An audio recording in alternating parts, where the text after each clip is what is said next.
संसद में एक बिल पेश हो चुका है। नाम है the promotion and regulation of online gaming bill 2025। यानी ये बिल ऑनलाइन गेमिंग से जुड़ा है। इसमें जो बड़ी बात सामने आई है वो है रियल मनी गेमिंग पर पूरी तरह से बैन। अब ये रियल मनी गेमिंग क्या है और इसके साथ ऐसा क्या मसला है कि संसद में बिल पास करके इस पर बैन लगाने की तैयारी है, सब कुछ आपको सिंपल भाषा में बताते हैं। नमस्कार, मेरा नाम प्रतीक वाघमारे है और आप देख रहे हैं द इकोनॉमिक टाइम्स हिंदी।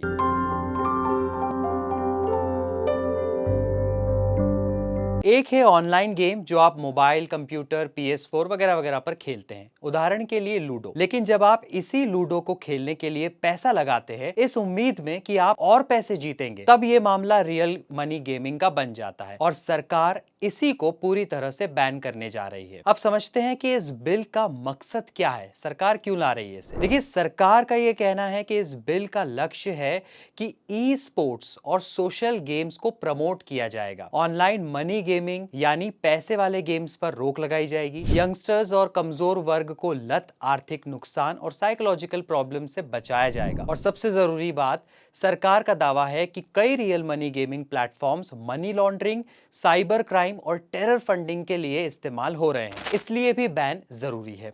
अब आते हैं रियल मनी गेमिंग पर। इस बिल के मुताबिक कोई भी कंपनी या व्यक्ति अगर ऐसे गेम ऑफर करता है, उसका विज्ञापन करता है या उसमें पैसा लगाता है तो ये क्राइम माना जाएगा। सजा होगी 3 साल तक की जेल और 1 करोड़ रुपए तक का जुर्माना। बार बार गलती करने वालों पर और कड़ी सजा होगी।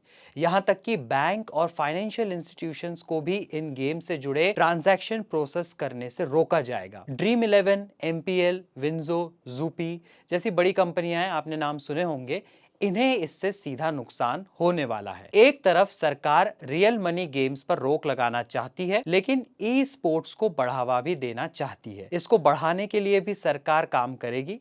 सरकार एक ऑनलाइन गेमिंग अथॉरिटी भी बनाने जा रही है, जिसके पास कई अधिकार होंगे, जैसे ऑनलाइन गेम्स को रजिस्टर और कैटेगराइज करना, शिकायत आए तो उसको जांच करना और नियमों को लागू करना, गैर कानूनी गेम्स को ब्लॉक करना और खास बात, इस अथॉरिटी को बिना वारंट के तलाशी और गिरफ्तारी का अधिकार भी मिलेगा। इस अथॉरिटी को बनाने में करीब 50 करोड़ रुपए खर्च आएगा और हर साल 20 करोड़ का बजट दिया जाएगा।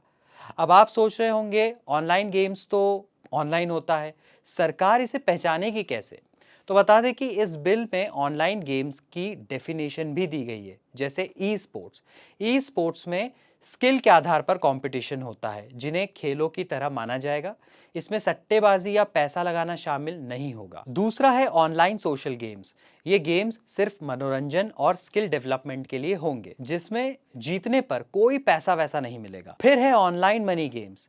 ऐसे सारे गेम्स जिसमें पैसा लगाने पर पैसा जीतने की उम्मीद हो, फिर स्किल हो या केवल चांस का गेम हो। सरकार ने इसे ही बैन करने का प्रस्ताव रखा है।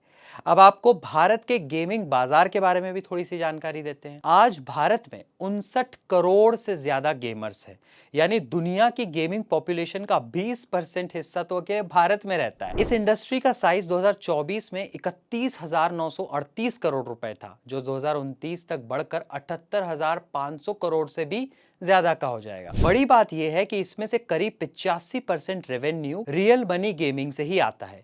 ड्रीम 11 जैसी कंपनियां इसी से पैसा कमाती है। तो इस इंडस्ट्री के लोगों की चिंता है कि यह बिल इस सेक्टर को ही खत्म कर देगा, लाखों नौकरियां जाएंगी। उनका कहना है कि बैन की बजाय सरकार को इसे सही तरीके से रेगुलेट करना चाहिए। वहीं सरकार चाहती है कि यंगस्टर्स ऐसी चीजों से दूर रहें, लोगों का पैसा ना डूबे, मनी लॉन्ड्रिंग, टैक्स की चोरी और टेरर फंडिंग ना हो। बेसिकली युवा और गरीब तबका बर्बाद ना हो। इसलिए अब आप कमेंट करके हमें बताइए कि क्या सही है, क्या गलत है और क्या समस्या है। इस वीडियो को जरूर लाइक करें और द इकोनॉमिक टाइम्स हिंदी को जरूर सब्सक्राइब करें।